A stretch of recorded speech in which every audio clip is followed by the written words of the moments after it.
નમસ્કાર મિત્રો, સૂચક લર્નિંગ માં હું ધર્મેશ આપ સર્વેનું હાર્દિક સ્વાગત કરું છું। મિત્રો, આપણે કેપિટલ ગેઇન ટેક્સ વિશે સમજૂતી મેળવવાનું શરૂ કરેલું અને તેની અંદર ત્રણ ટોપિક આપણે ક્લિયર કરી ગયા છીએ। એક, કેપિટલ ગેઇન ટેક્સ એટલે શું, જેની ડેફિનેશન આપણે અંડર સેક્શન 45 સબ સેક્શન 1 ની અંદર સમજી ગયા અને જે અંતર્ગત જો તમે કેપિટલ અસેટ્સ ને ટ્રાન્સફર કરો છો અને એમાંથી ગેઇન મેળવો છો તો એની અંદર તમારે કેપિટલ ગેઇન ટેક્સ ભરવાનો થાય। ક્લિયર મિત્રો? હવે આ ડેફિનેશનને જોતા અહીં બે શબ્દો અગત્યના, એક કેપિટલ અસેટ્સ કોને ગણવી અને બીજું ટ્રાન્સફર એટલે શું। મિત્રો, આપણે સેક્શન 2 સબ સેક્શન 14 ની અંદર કેપિટલ અસેટ્સ કોને ગણાય કે જેના વેચાણ ઉપર કેપિટલ ગેઇન ટેક્સ ભરવો પડે એ ડિટેલ્સ સમજી ગયા છીએ અને એ જ રીતે સેક્શન 2 સબ સેક્શન 47 ની અંદર ટ્રાન્સફર કોને ગણાય એ ડેફિનેશન પણ આપણે સમજી ગયા છીએ। મિત્રો, કેપિટલ ગેઇન ટેક્સની અંદર બે પ્રકારના કેપિટલ ગેઇન આપણને જોવા મળે, એક શોર્ટ ટર્મ કેપિટલ ગેઇન અને બીજું લોંગ ટર્મ કેપિટલ ગેઇન। મિત્રો, short term capital gain tax માટે ટેક્સ કેલ્ક્યુલેટ કરવાના રૂલ્સ અલગ છે અને long term capital gain tax માટે ટેક્સ કેલ્ક્યુલેટ કરવાના રૂલ્સ અલગ છે। તો મિત્રો, હવે પ્રશ્ન એ છે કે આ કેપિટલ ગેઇનના પ્રકાર કેટલા અને એ આઈડેન્ટિફાઈ કેવી રીતે થાય। મિત્રો, કેપિટલ ગેઇનના બે પ્રકાર આપણે હમણાં જ વાત કરી ગયા, એક શોર્ટ ટર્મ કેપિટલ ગેઇન અને બીજું લોંગ ટર્મ કેપિટલ ગેઇન। મિત્રો, તમારી જે કેપિટલ અસેટ્સ છે એનું જ્યારે ટ્રાન્સફર થાય, નોર્મલી આપણે એને વેચાણ બોલીએ છીએ, તો નોર્મલી જ્યારે એનું ટ્રાન્સફર થાય છે અને એમાંથી ગેઇન ઉદ્ભવે છે ત્યારે કેપિટલ ગેઇન ટેક્સ તમારે ભરવાનો થાય। પણ હવે એ અસેટ્સને તમે કેટલા સમય માટે હોલ્ડ કરેલી છે, મીન્સ કેટલા સમય માટે તમે એ મિલકતને તમારી પાસે રાખેલી છે, એના ઉપરથી તમે શોર્ટ ટર્મ કેપિટલ ગેઇન થાય છે કે લોંગ ટર્મ કેપિટલ ગેઇન થાય છે એ નક્કી કરી શકો। તો આ હોલ્ડિંગ પીરિયડ અમુક મિલકત માટે 12 મહિનાનો છે, અમુક મિલકત માટે 24 મહિનાનો છે અને અમુક મિલકત માટે 36 મહિનાનો છે। એનો મતલબ એવો થયો કે અમુક અસેટ્સ એ રીતે આઈડેન્ટિફાઈ કરવામાં આવી કે જો એ એસેટ્સ જે કેપિટલ અસેટ્સ છે અને જે તમારી પાસે 12 મહિનાની અંદર તમે વેચી નાખો છો, તેનો હોલ્ડિંગ પીરિયડ 12 મહિનાની અંદર રહે અને જો તમે એની અંદર ગેઇન કરો છો તો એ શોર્ટ ટર્મ ગેઇન ગણાશે અને એના ઉપર શોર્ટ ટર્મ કેપિટલ ગેઇન લાગુ પડશે। જ્યારે 12 મહિના પછી તમે વેચો તો લોંગ ટર્મ ગેઇન ગણાય અને long term capital gain tax લાગુ પડે। મિત્રો, અમુક મિલકતો માટે હોલ્ડિંગ પીરિયડ્સ 24 મહિનાનો આપેલો છે। એનો મતલબ એવો થાય કે એ આઈડેન્ટિફાઈ કરેલ મિલકત જો 24 મહિનાની અંદર તમે વેચી નાખો છો, તમે પરચેસ કરો અને વિધિન 24 મંથ્સમાં તમે એને વેચી નાખો તો એવા કેસમાં short term capital gain tax લાગુ પડે અને જો 24 મહિના પછી તમે એ મિલકતને વેચાણ કરો છો તો એવા કેસમાં long term capital gain tax લાગુ પડે। અને એ જ રીતે અમુક મિલકતોને આઈડેન્ટિફાઈ કરેલી છે 36 મંથ માટે કે જો તેનો હોલ્ડિંગ પીરિયડ 36 મહિનાની અંદરનો હશે અને વેચાણ કરવામાં આવશે અને ગેઇન કરવામાં આવશે તો એવા કેસમાં short term capital gain tax લાગુ પડશે અને જો 36 મહિના હોલ્ડિંગ પીરિયડ પછી તમે એ પર્ટિક્યુલર મિલકતનું વેચાણ કરો છો અને ગેઇન કરો છો તો એવા કેસમાં તમારે long term capital gain tax ભરવાનો થશે। મિત્રો, એનો મતલબ એવો થયો કે પહેલા તો તમારે જે મિલકતનું વેચાણ થાય છે એ મિલકત માટે નક્કી કરવું પડે કે એના હોલ્ડિંગ પીરિયડ્સ કેવી રીતે સેટ થયેલા છે। એ 12 મહિનાના હોલ્ડિંગ પીરિયડ્સ માટે આવે છે, એ 24 મહિનાના હોલ્ડિંગ પીરિયડ્સ માટે આવે છે કે 36 મહિનાના હોલ્ડિંગ પીરિયડ્સ માટે આવે છે। ક્લિયર છે મિત્રો? તો મિત્રો, શોર્ટ ટર્મ કેપિટલ ગેઇન જે કેપિટલ અસેટ્સ ડિફાઇન કરવામાં આવી એમાં અમુક એસેટ્સ 12 મહિના માટે છે, અમુક અસેટ્સ 24 મહિના માટે છે, અમુક એસેટ્સ 36 મહિના માટે છે। એનો મતલબ એમ કે ડિફાઇન કરેલા સમયગાળા પહેલા જો તમે વેચો તો શોર્ટ ટર્મ ગેઇન ગણાય, ડિફાઇન કરેલ સમયગાળા પછી તમે વેચો તો લોંગ ટર્મ ગેઇન ગણાય। મિત્રો, હવે કઈ કઈ અસેટ્સ 12 મહિનાના હોલ્ડિંગ પીરિયડ્સમાં આવે, કઈ કઈ અસેટ્સ 24 મહિનાના હોલ્ડિંગ પીરિયડ્સમાં આવે અને કઈ કઈ અસેટ્સ 36 મહિનાના હોલ્ડિંગ પીરિયડ્સમાં આવે એ આપણે સમજી લઈએ. ક્લિયર મિત્રો? મિત્રો, નોર્મલ કન્ડિશનમાં જે ઇન્કમ ટેક્સનો એક્ટ તૈયાર કરવામાં આવ્યો તેની અંદર ગવર્મેન્ટે જાણી જોઈને એ પ્રકારના રૂલ્સ બનાવ્યા કે જેની અંદર શોર્ટ ટર્મ કેપિટલ ગેઇન ઉપર તમારે વધારે ટેક્સ ભરવાનો થાય, જ્યારે લોંગ ટર્મ કેપિટલ ગેઇન ઉપર તમારે ઓછો ટેક્સ ભરવાનો થાય. સમજજો. અને આની પાછળ ગવર્મેન્ટની પણ એક સાયકોલોજી છે. એ સાયકોલોજીને આપણે સમજીએ એટલે આપણને ખબર પડે કે આ પ્રકારના શોર્ટ ટર્મ કેપિટલ ગેઇન અને લોંગ ટર્મ કેપિટલ ગેઇન શા માટે બનાવવામાં આવ્યા. મિત્રો, માની લો કે તમે કોઈ અસેટ્સ પરચેસ કરો છો. અસેટ્સ છે એનો મતલબ એમ કે એનો ઉપયોગ તમે લાંબા સમય સુધી કરી શકો, પણ જો તમે ટૂંકા ગાળાની અંદર એ એસેટ્સનું વેચાણ કરી નાખો તો એ એસેટ્સ બનાવનાર કંપની, એ પ્રોડક્ટ બનાવનાર કંપનીની ડિમાન્ડ ઓછી થાય. સમજજો. માની લો કે તમે કોઈ કાર પરચેસ કરો છો અને એ કાર 6 મહિનાની અંદર તમે વેચી નાખો, તો મિત્રો ગવર્મેન્ટને આ વાત નથી ગમતી. કારણ કે જો તમે તમારી કાર 6 મહિનાની અંદર વેચી નાખશો, એટલે કે ટૂંકા ગાળામાં વેચી નાખશો, તો એવા કેસમાં કાર પરચેસ કરનાર વ્યક્તિ માટે ખરીદીનો ઓપ્શન તમે પણ બનો છો. સમજજો. એ કંપની પાસેથી પણ ખરીદી કરી શકે અને એ તમારી પાસેથી જૂની કાર પણ પરચેસ કરી શકે. હવે મિત્રો, જો એ કંપની પાસેથી નથી ખરીદી કરતો, એને બદલે એ તમારી પાસેથી ખરીદી કરે છે, તો એવા કેસની અંદર કંપનીનું મેન્યુફેક્ચરિંગ જે એક લયબદ્ધ ચાલુ હોય તો એની પાસે સ્ટોકનો ભરાવો થાય, એને લિક્વિડિટીના ઇસ્યુ થાય, માર્કેટની અંદર પૈસા ઓછા આવે, નાણાં ઓછા આવે અને at the end of time ઇકોનોમીને પ્રોબ્લેમ્સ થાય. તો જો નાણાંને તમારે ફરતા રાખવા છે તો એનો મતલબ એવો થાય કે દરેક વ્યક્તિ નવી ચીજ વસ્તુઓ ખરીદે. સમજજો. તો અહીં ગવર્મેન્ટે એક હોલ્ડિંગ પીરિયડ નક્કી કર્યો.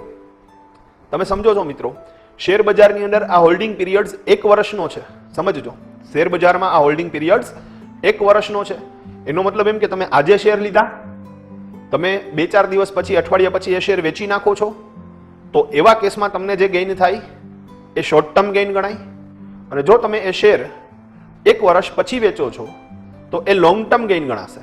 સમજજો.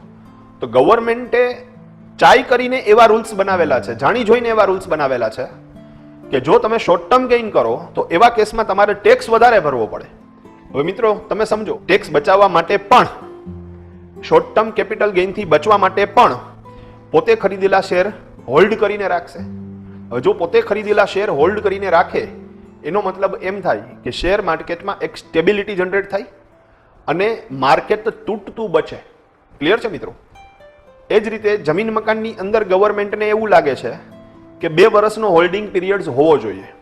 એનો મતલબ એમ કે તમે કોઈ જમીન મકાન પરચેસ કરો, પછી 2 વર્ષની અંદર જો તમે એને વેચી નાખો છો, પ્રેક્ટિકલી તો અહીં 2 વર્ષ બોલવાને બદલે 24 મહિના બોલવા વધારે યોગ્ય છે.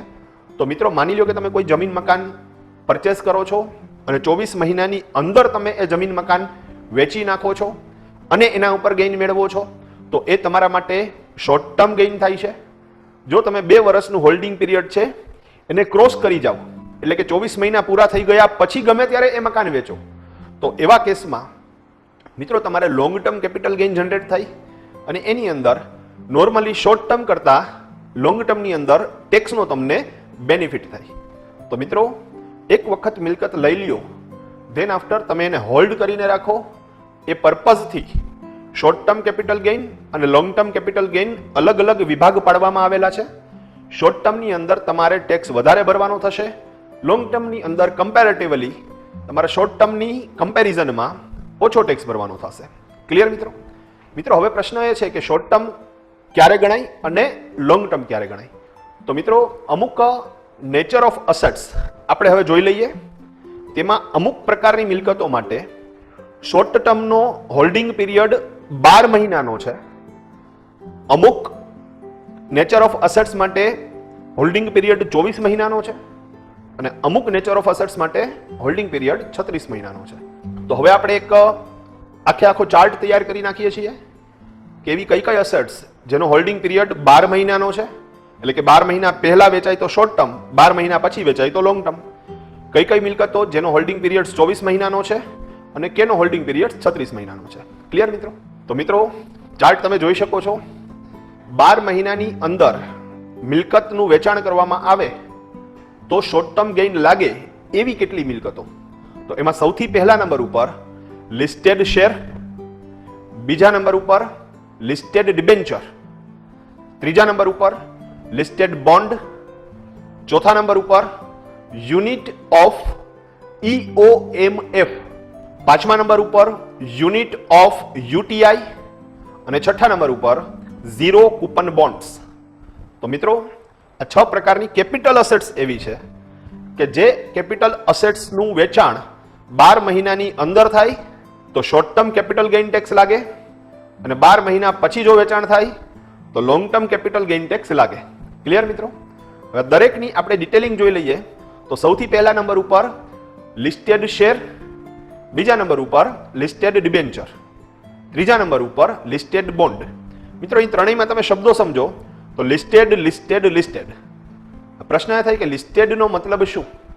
મિત્રો કોઈ પણ કંપની એમને જ્યારે નાણાંની જરૂરિયાત હોય ત્યારે એ શેરના માધ્યમથી શેર હોલ્ડર પાસેથી નાણાં મેળવે અને શેર હોલ્ડર પાસેથી તે અલગ અલગ સિક્યુરિટીઝના સ્વરૂપે આ નાણાં મેળવતી હોય. તો કોઈ કંપની શેર બહાર પાડતી હોય, કોઈ કંપની ડિબેન્ચર બહાર પાડતી હોય, કોઈ કંપની બોન્ડ બહાર પાડતી હોય.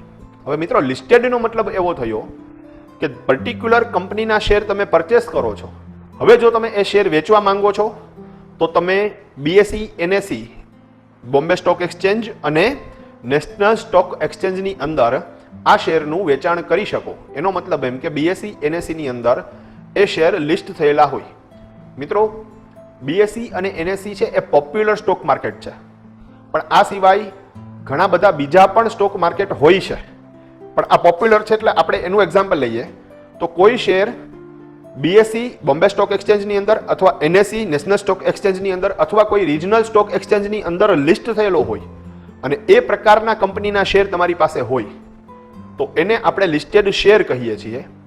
સેમ જો તમારી પાસે કોઈ કંપનીના ડિબેન્ચર છે, નો ડાઉટ મિત્રો અત્યારે ડિબેન્ચરનું જે પ્રચલન છે એ બહુ ઓછું થઈ ગયું છે, પણ છતાં પણ જો કોઈ કંપનીના ડિબેન્ચર તમારી પાસે છે અને તમે એને ઓપન માર્કેટમાં BSE, NSE ની અંદર વેચી શકો તો એવા કેસની અંદર એ ડિબેન્ચર લિસ્ટેડ ગણાય. અને સેમ જો તમારી પાસે કોઈ બોન્ડ છે અને એને પણ તમે ઓપન માર્કેટમાં વેચવા માંગો છો અને તમે NSE, BSE ની અંદર કે કોઈ પણ સ્ટોક એક્સચેન્જની અંદર એનું વેચાણ કરી શકો તો એ લિસ્ટેડ બોન્ડ છે. તો મિત્રો જો તમે આ લિસ્ટેડ શેર, લિસ્ટેડ ડિબેન્ચર કે લિસ્ટેડ બોન્ડ્સ 12 મહિનાની અંદર વેચાણ કરશો અને ગેઇન કરશો તો એ શોર્ટ ટર્મ ગેઇન ગણાશે. પણ જો તમે 12 મહિના પછી વેચાણ કરશો અને ગેઇન કરશો તો એ લોંગ ટર્મ કેપિટલ ગેઇનમાં કન્સિડર થશે. ક્લિયર? ધેન આફ્ટર તમે જોઈ ગયા યુનિટ ઓફ EOMF. મિત્રો unit of EOMF equity oriented mutual fund. મિત્રો ઇક્વિટી ઓરિએન્ટેડ મ્યુચ્યુઅલ ફંડ છે તમારી પાસે અને જો તમે એનું વેચાણ 12 મહિના પહેલા કરો છો તો શોર્ટ ટર્મ ગેઇન ગણાય, 12 મહિના પછી કરો છો તો લોંગ ટર્મ ગેઇન ગણાશે. મિત્રો હવે અહીં ઇક્વિટી ઓરિએન્ટેડ મ્યુચ્યુઅલ ફંડ એટલે શું એ સમજાવું છું. મિત્રો મ્યુચ્યુઅલ ફંડ એટલે શું એ પહેલા તમે સમજો. ઘણી વખત એવું થાય કે માર્કેટમાં તેજી છે, SBI કાર્ડનો IPO આવ્યો, લોકો ચોકે ચોકે ચર્ચા કરે છે કે ભાઈ તમે શું કરવાના છો, SBI નો ઇસ્યુ ભરવાના છો કે નહીં, આ કંપનીના શેર લઈ લો, આ કંપનીના શેર વેચી નાખો. અને આ પ્રકારના ઘણા બધા ડિસ્કશન જાણતા અજાણતા તમારી સાથે પણ થતા હશે. હવે જો તમને શેર બજારમાં ખ્યાલ પડે છે, ધ્યાન પડે છે તો તમે એ વાત સમજી શકો અને તમને પણ મનના કોઈ ખૂણાની અંદર એવી ઈચ્છા જાગૃત થાય કે ભાઈ મારે પણ શેર બજારનું કરવું છે, બધા લઈ જાય અને હું રહી જાઉં એ કેવી રીતે ચાલે? તો મારે પણ શેર બજારમાંથી ગેઇન કરવો છે, હું પણ શેર બજારનું કરું. પણ પ્રોબ્લેમ છે નોલેજનો. તમારી પાસે શેર માર્કેટનું નોલેજ નથી. હવે તમે એ પણ સમજો છો કે જો હું નોલેજ વગર શેર માર્કેટનું કામ કરીશ તો નુકસાની જવાના ચાન્સીસ વધી જશે.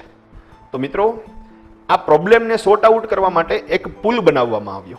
મીન્સ મિત્રો અમુક ફાઇનાન્શિયલ ઇન્સ્ટિટ્યુશન જે એક્સપર્ટ્સને હાયર કરશે, જેને અલગ અલગ કંપનીનું એનાલિસિસ કરવું, તેના સ્ટોક માર્કેટની ડિટેલ્સ મેળવવી, આ બધાની એક્સપર્ટનેસ હોય. હવે એ કંપની તમારી પાસેથી નાણાં મેળવે, તમને એવું કહે કે ભાઈ તમે ડાયરેક્ટ જો શેર માર્કેટમાં રોકાણ કરશો તો નો ડાઉટ તમારું નોલેજ ટૂંકું પડશે અને એને હિસાબે તમે શેર માર્કેટની અંદર નાણાં ગુમાવશો. પણ જો તમે તમારા નાણાં અમને આપો તો અમે એ નાણાં શેર માર્કેટમાં જ રોકીશું, અલગ અલગ સિક્યુરિટીઝની અંદર રોકીશું, પણ અમે એક્સપર્ટના ઓપિનિયનને ફોલો કરીને, કંપનીના બેલેન્સ શીટનું એનાલિસિસ કરીને અને માર્કેટની પરિસ્થિતિને જાણી જોઈને અમે તમારા નાણાંનું સેફ ઇન્વેસ્ટમેન્ટ કરીએ, જેનાથી તમારું નુકસાન જવાનું ચાન્સીસ છે એ ઘણા ખરા અંશે ઓછું થાય. અહીં ખાસ મગજમાં રાખજો, નુકસાન ના જ જાય એવું નથી, પણ નુકસાન જવાના ચાન્સીસ તમારા ઓછા થાય. તો તમે તમારા નાણાં ડાયરેક્ટ શેર માર્કેટમાં રોકવાને બદલે તમે તમારા નાણાં કોઈ મ્યુચ્યુઅલ ફંડ કંપનીને આપો. એ કંપની એનાલિસિસ કરી, માર્કેટ રિસર્ચ કરી અને પ્રોપર જગ્યાએ તમારા નાણાંનું ઇન્વેસ્ટમેન્ટ કરશે અને એમાંથી ગેઇન થાય તેમાંથી પોતાનું કમિશન કાઢી અને બાકીનો ગેઇન એ તમને ટ્રાન્સફર કરે. તો મિત્રો, આ રીતનું જે મિકેનિઝમ છે તેને આપણે મ્યુચ્યુઅલ ફંડ તરીકે ઓળખીએ છીએ. હવે કોઈ મ્યુચ્યુઅલ ફંડ કંપની એવી છે કે જે તમારી પાસેથી નાણાં મેળવી અને ઇક્વિટીની અંદર ઇન્વેસ્ટ કરે છે, શેર માર્કેટમાં સ્પેશિયલી ઇક્વિટી શેરની અંદર ઇન્વેસ્ટ કરે છે, અને એ પણ મોર દેન 65%, 65% કે તેનાથી વધારે રકમનું ભંડોળ માત્ર ઇક્વિટીમાં જ હોય, શેર માર્કેટમાં જ હોય. તો એ પ્રકારના જે મ્યુચ્યુઅલ ફંડ છે તેને આપણે બોલીએ છીએ ઇક્વિટી ઓરિએન્ટેડ મ્યુચ્યુઅલ ફંડ, એટલે કે EOMF. તો જો મિત્રો તમે કોઈ એવા મ્યુચ્યુઅલ ફંડમાં ઇન્વેસ્ટ કરેલું છે કે જે ઇક્વિટી ઓરિએન્ટેડ છે, અને જો તમે 1 વર્ષની અંદર એટલે કે 12 મહિનાની અંદર એ મ્યુચ્યુઅલ ફંડમાંથી તમારા નાણાં લઈ લ્યો છો પાછા અને ગેઇન કરો છો, તો શોર્ટ ટર્મ કેપિટલ ગેઇન આવે અને તમારો હોલ્ડિંગ પીરિયડ 12 મહિનાનો હોય એ ક્રોસ કરી જાઓ છો. એટલે કે તમે 12 મહિના પછી એ મ્યુચ્યુઅલ ફંડમાંથી નાણાં પરત મેળવો છો અને ગેઇન કરો છો, તો એ તમારા માટે લોંગ ટર્મ કેપિટલ ગેઇનમાં કન્સિડર થશે. નેક્સ્ટ છે unit of UTI, union trust of India.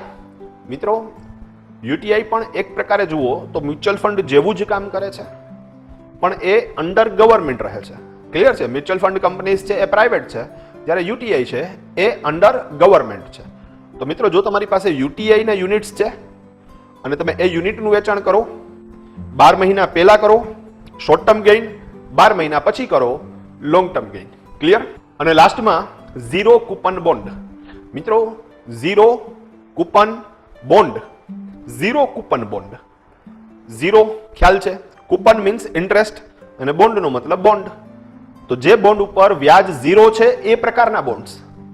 પહેલો પ્રશ્ન તમને એ થાય કે જો વ્યાજ નથી મળવાનું તો એ બોન્ડ લેવાનો ફાયદો શું? પણ મિત્રો, જ્યારે પણ કોઈ પણ કંપની ઝીરો કૂપન બોન્ડ બહાર પાડે ત્યારે એ તમને ડિસ્કાઉન્ટ વેલ્યુથી આપે. આપણે અગાઉ સમજી ગયા છે એ રિલેટેડ, એ તમને ડિસ્કાઉન્ટ વેલ્યુથી આપે.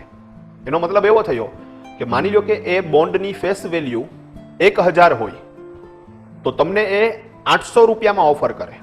એનો મતલબ એવો થયો કે તમને અત્યારે 800 રૂપિયામાં બોન્ડ મળે છે, પણ જ્યારે તમે એ બોન્ડને રિડીમ કરાવશો મેચ્યોરિટી ટાઈમે, ત્યારે તમને કંપની એના 1000 આપશે. તો પ્રેક્ટિકલી તમે જુઓ તો જે 200 રૂપિયાનો ગાળો છે એ ગાળો તમે ઇન્ટરેસ્ટ જ કેલ્ક્યુલેટ કરો. ક્લિયર મિત્રો? તો જો તમારી પાસે આવા ઝીરો કૂપન બોન્ડ હોય અને એ બોન્ડ તમે 1 વર્ષ પહેલા, 12 મહિના પહેલા રિડીમ કરાવો છો, ઓપન માર્કેટમાં વેચી નાખો છો અને ગેઇન કરો છો, તો એવા કેસની અંદર શોર્ટ ટર્મ કેપિટલ ગેઇન, અને જો તમે એનો હોલ્ડિંગ પીરિયડ્સ 1 વર્ષનો પાસ કરી જાઓ છો, એટલે કે 12 મહિના પછી તમે એનું વેચાણ કરો, તો એવા કેસમાં લોંગ ટર્મ કેપિટલ ગેઇન લાગુ પડે. ક્લિયર મિત્રો? મિત્રો, બીજી એક મજાની વાત કે નોર્મલ કન્ડિશનમાં ઝીરો કૂપન બોન્ડ કોણ બહાર પાડે અને આવું શા માટે? મિત્રો, નોર્મલી તમે જુઓ તો જે ઇન્ફ્રાસ્ટ્રક્ચર કંપનીઓ છે અને એમાં પણ એ જે મોટા ભાગે ગવર્મેન્ટના કોન્ટ્રાક્ટ લેતા હોય, તો એવા કેસમાં એ જ્યારે ઇન્ફ્રાસ્ટ્રક્ચર શરૂ કરે ત્યારે રાતોરાત એ ઇન્ફ્રાસ્ટ્રક્ચર તૈયાર નથી થતું. માની લો કે L&T કંપની છે, એ રોડ બનાવવાનો એક કોન્ટ્રાક્ટ ગવર્મેન્ટ પાસેથી લે છે. હવે રોડ 4 વર્ષ પછી બને છે, ગવર્મેન્ટ એને 4 વર્ષ પછી નાણાં આપે છે, પણ ખર્ચો તો પહેલે દિવસથી જ ચાલુ થાય છે. હવે જો એ પોતે બેંકમાંથી લોન લે તો વેરી નેક્સ્ટ મંથથી જ તેને વ્યાજ દેવાનું શરૂ થઈ જાય, સાથે સાથે એને હપ્તો પણ ભરવાનો શરૂ થઈ જાય. હાલ પૂરતી એની પાસે લિક્વિડિટી નથી, પણ હા, જ્યારે એનો ટાઈમ પૂરો થશે, જ્યારે એ પ્રોજેક્ટ કમ્પ્લીટ થશે, ત્યારે એની પાસે નાણાં આવશે, ત્યારે એમાંથી એમને ઇન્કમ થશે. તો મિત્રો આવા કેસની અંદર એવી કંપનીઓ ઝીરો કૂપન બોન્ડ બહાર પાડે. એટલે તમે અત્યારે એને નાણાં આપી દો, એ એના ઇન્ફ્રાસ્ટ્રક્ચરની અંદર, એના પ્રોડક્શનની અંદર એનો યુઝ કરે, અને જ્યારે પણ એક પર્ટિક્યુલર ટાઈમ લિમિટ પછી એમને નાણાં મળશે ત્યારે એ તમને મુદલ અને વ્યાજ બંને સાથે આપશે. હા, અહીં વ્યાજ આપણે નથી બોલતા, કારણ કે તમને ઓલરેડી ફેસ વેલ્યુથી ડિસ્કાઉન્ટ એમાઉન્ટમાં જ આ ઝીરો કૂપન બોન્ડ મળેલા છે. ક્લિયર મિત્રો? તો આ પ્રકારે આ 6 કેપિટલ અસેટ્સ જે નોર્મલી સિક્યોરિટીના સ્વરૂપમાં છે, જો તમે તેનું વેચાણ 12 મહિના પહેલા કરો તો શોર્ટ ટર્મ ગેઇન, 12 મહિના પછી કરો તો લોંગ ટર્મ ગેઇન. ક્લિયર મિત્રો? નેક્સ્ટ મુદ્દો આપણે લઈએ, એવી કઈ કઈ મિલકતો છે કે જેના માટે હોલ્ડિંગ પીરિયડ 24 મહિનાનો છે. મતલબ 24 મહિના પહેલા જો વેચવામાં આવે તો શોર્ટ ટર્મ ગેઇન, 24 મહિના પછી વેચવામાં આવે તો લોંગ ટર્મ ગેઇન. ક્લિયર મિત્રો? તો મિત્રો તેની અંદર માત્ર 3 જ પ્રકારની મિલકતો આવે છે. પહેલા નંબર ઉપર અનલિસ્ટેડ શેર, બીજા નંબર ઉપર લેન્ડ અને ત્રીજા નંબર ઉપર બિલ્ડિંગ. ક્લિયર મિત્રો? તો અનલિસ્ટેડ શેર મીન્સ એ શેરનું સ્ટોક એક્સચેન્જની અંદર લિસ્ટિંગ થયેલું હોતું નથી. જો આવા કોઈ શેર તમારી પાસે હોય અને તમે એનું વેચાણ કરો તો એનો હોલ્ડિંગ પીરિયડ્સ 2 વર્ષનો એટલે કે 24 મહિનાનો છે. 24 મહિના પહેલા વેચાણ થાય શોર્ટ ટર્મ ગેઇન, 24 મહિના પછી વેચાણ થાય લોંગ ટર્મ ગેઇન. ક્લિયર મિત્રો? એ જ રીતે લેન્ડ એન્ડ બિલ્ડિંગ, જમીન અને મકાન, તમારી જે ઇમૂવેબલ પ્રોપર્ટીઝ છે, જો એ કેપિટલ અસેટ્સમાં આવતી હોય. હા મિત્રો, ખેતીની જમીન અને એ પણ રૂરલની આપણે કેપિટલ અસેટ્સ ગણતા નથી, એ આપણે ઓલરેડી સમજી ગયા છીએ. પણ જો તમારી જમીન મકાન છે એ કેપિટલ અસેટ્સ છે અને એનું વેચાણ તમે કરો તો ખરીદેલું છે એના 2 વર્ષની અંદર કરો છો શોર્ટ ટર્મ કેપિટલ ગેઇન, 2 વર્ષ પછી વેચાણ કરો છો, 24 મહિના પછી વેચાણ કરો છો લોંગ ટર્મ કેપિટલ ગેઇન. મિત્રો આ રૂલ્સ પહેલા 3 વર્ષનો હતો. આ ચોખવટ કરવી એટલે જરૂરી છે કે ઘણા બધા લોકોને મગજમાં હજી પણ 3 વર્ષ છે, અને આ જે ક્લોઝ છે એ ઘણી બધી પોપ્યુલર હતી. કયા સેક્શનમાં ક્લોઝ આવે છે, કયા એક્ટમાં ક્લોઝ આવે છે એ ના ખબર હોય, પણ ઘરના વડીલોને એટલું ખબર હોય કે ભાઈ આપણે મકાન લીધું છે, હજી 3 વર્ષ પૂરા નથી થયા, આપણે હમણાં નથી વેચવું, આપણે 3 વર્ષ પૂરા થઈ જાય પછી વેચશું એટલે ટેક્સ ઓછો આવે. હવે એ ખબર છે કે જો તમે 3 વર્ષના હોલ્ડિંગ પીરિયડ્સ પછી વેચશો તો ટેક્સમાં બચત થશે, પણ એ long term capital gain tax તરીકે કન્સિડર થાય. એક્ટની શું ભાષા છે એ એમને ના ખબર હોય. પણ ખાસ મગજમાં રાખજો, આ હોલ્ડિંગ પીરિયડ્સ અગાઉ 3 વર્ષનો હતો, હવે 2 વર્ષનો છે. ક્લિયર? તો એનો મતલબ એવો થયો કે માની લ્યો કે રાજુભાઈ એક મકાન પરચેસ કરે છે 1/4/2016 ના રોજ. હવે મિત્રો એ 1/4/2017 આ મકાન વેચી નાખે તો નક્કી કરો કે એના ઉપર શોર્ટ ટર્મ ગેઇન આવશે કે લોંગ ટર્મ ગેઇન આવશે. તો તરત જ ખ્યાલ આવી જાય કે ભાઈ લીધું છે એના 1 વર્ષની અંદર એટલે કે 12 મહિનામાં વેચી નાખ્યું, જ્યારે અહીં હોલ્ડિંગ ટાઈમ્સ છે એ તમારા માટે 24 મહિનાનો છે. તો અહીં રાજુભાઈને શોર્ટ ટર્મ કેપિટલ ગેઇન આવે અને short term capital gain tax ભરવો પડે. પણ માની લો કે રાજુભાઈ આ મકાનનું વેચાણ 1/4/2020 ના કરે છે, તો તમે જોઈ શકો છો કે અહીં હોલ્ડિંગ પીરિયડ્સ છે એ 4 વર્ષનો થઈ જાય છે. 2016 થી 17 1 વર્ષ, 17 થી 18 2 વર્ષ, 18 થી 19 3 વર્ષ અને 19 થી 20 4 વર્ષ. તો અહીં ટોટલ હોલ્ડિંગ પીરિયડ તમારો 48 મહિનાનો થાય છે, જે 24 મહિના કરતા વધારે છે. અને તેથી અહીં રાજુભાઈ જો આ મકાનનું વેચાણ કરે અને એને ગેઇન થાય તો એ લોંગ ટર્મ કેપિટલ ગેઇન ગણાય અને તેના ઉપર long term capital gain tax ભરવાનો થાય. ક્લિયર? તો મિત્રો 12 મહિનાના હોલ્ડિંગ પીરિયડ્સમાં કઈ કઈ અસેટ્સ આવે છે, 24 મહિનાના હોલ્ડિંગ પીરિયડ્સમાં કઈ કઈ અસેટ્સ આવે છે, અને હવે આપણે જોઈ લઈએ 36 મહિનાના હોલ્ડિંગ પીરિયડ્સમાં કઈ કઈ અસેટ્સ આવે.